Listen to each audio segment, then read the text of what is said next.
Елімізде бірегей операция жасалды. Астанадағы ұлттық нейрохирургия орталығының дәрігерлері мидағы ісікті алып тастау барысында бұрын-соңды қолданбаған тың тәсілді тәжірибеге енгізді.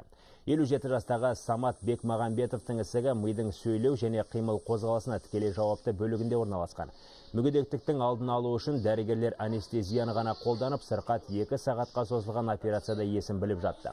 Осылайша мамандар операция барысында емделушімен ұдайы тілдесіп, жағдайды бақылауда ұстап тұрды. Сәйкесінше ем-домның ауырлығына қарамастан Самат Бекмағамбетовке операцияның кері әсері болмады.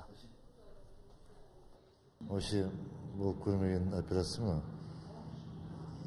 Наркоз бермей жасау деген. Барымша докторларға көмек қылайын деп, өзімді өзім ұстап, енді бәрі өмір сүргім келеді. Сондықтан да тырысып бағып,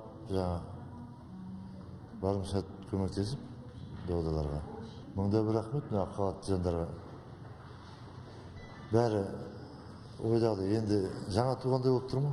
Науқаста санасы анық болады операция барысында, өйткені функционалды маңызды қимыл және сөйлеу аймақтарына жақын орналасқандықтан сондай операциядан кейінгі асқынуларды алмау үшін соны бақылап отырамыз. Операция барысында нейрофизиолог, логопед, солар жұмыс істеді. Операция барысында науқасты оятып, сөйлеу және қимылдау қызметтерін тексеріп отырады.